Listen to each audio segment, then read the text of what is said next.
All right, this is going to be a great video, quick lesson, and it resembles the work by Jim Dine, kind of, sort of, kind of pop art.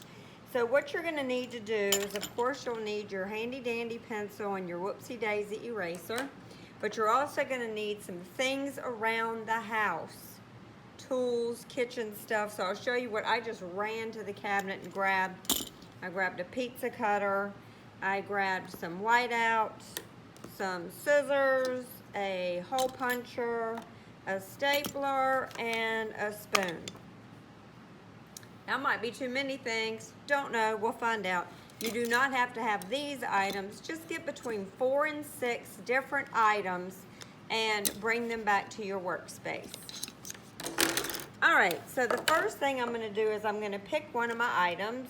I think I will pick the spoon first. And I'm simply going to trace around the spoon with my pencil. Do lightly in case you make a mistake. Hold it down.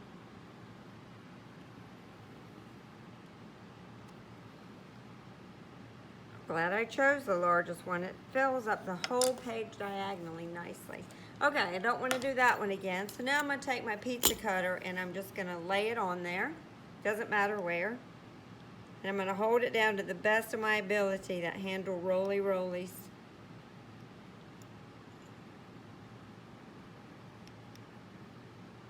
Looks like arms.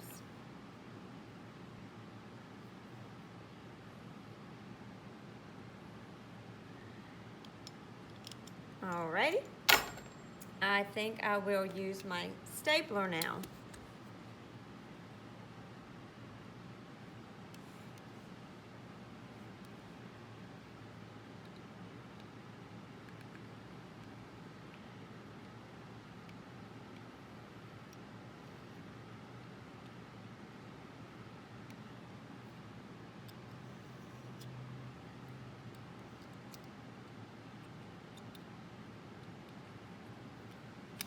Okie dokie, now I think I will use my scissors.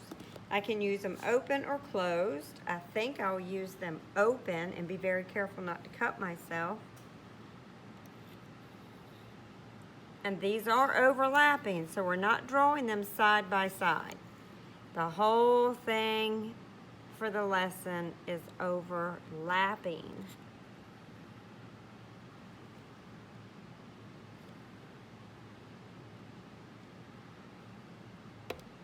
Oh, it's hard to do that one.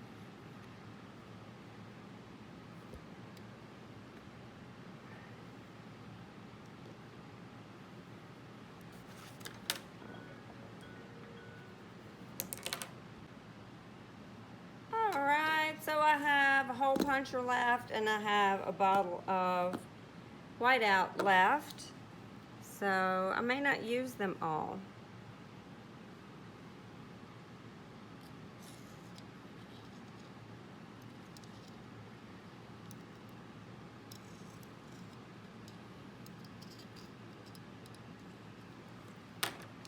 Right, yeah, I think I'll leave that one off. I think I have plenty going on here. So take your time, find your items, and the next time we'll look at the next step. Once I've finished drawing my items on my paper, once I finished tracing everything, then I went back with my straight edge and I did a frame around my artwork because I wanted my items to bleed off the side of the page. Now what that means is down here where it's in that framed area, I'm going to erase it. That's why we draw lightly. Now it looks like it's running off the side of my paper. You don't have to do a frame around yours if your items ran off the side of the paper, but mine did not. So I'm going to erase all the areas that are outside of my frame. So you may do that, you may not do that. After I finish erasing, I'm going to take my permanent marker, make sure I have paper behind to protect my sketchbook or the table, and I'm going to outline all of the items that I'm keeping, all of the lines that I'm keeping on my artwork.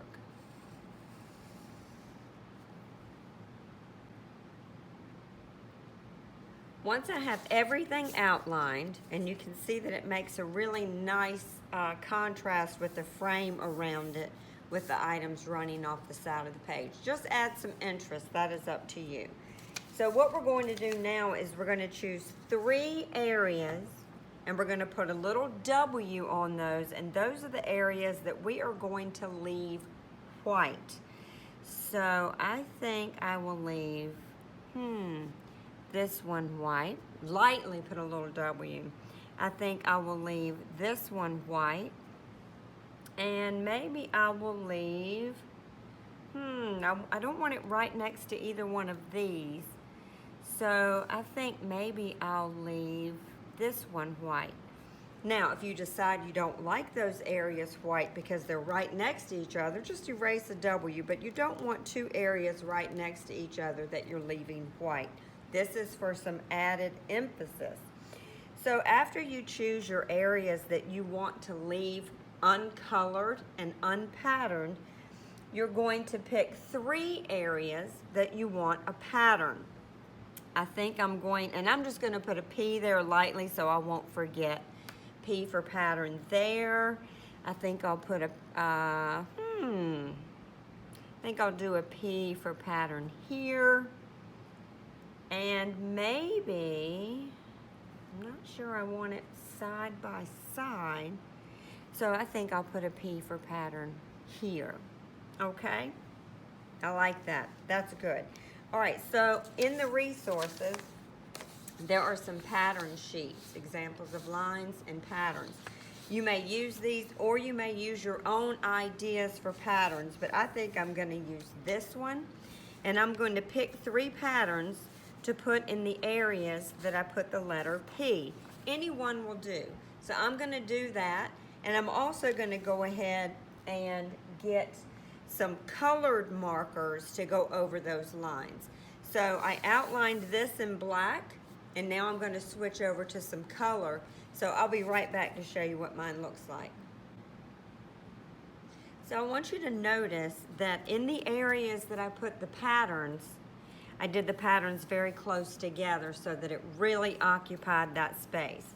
Also, what I want for you to notice is I only did the area that was open in that section. In other words, right here, I didn't go into here because that's outlined as a separate section. So I only want to put my pattern in the area that is blocked off from the other areas. So I didn't bring my pattern even right there. That's a whole nother area. So that may help. I didn't take my pattern all the way through the scissors because this area stopped at these lines right here. So you can make sure that you have those full of pattern, and then we'll move on to the next step. Now the next step is to color the remaining areas. So we're not going to color, and I'm doing this lightly so you will see. These I am not coloring, and I'm not putting pattern in. The areas that are left over, these areas, I'm going to color different colors, and I'm going to use crayons today. You can always come back and do some with markers, but I'm going to stick to crayons today. So I'm not coloring the pattern area, and I'm not coloring the white areas. So I'm going to get busy, and I'll be right back. I have finished with my coloring and with my patterns, and I left some of these areas white, which I'm going to now erase. I'm glad I did that. I would have accidentally colored in them.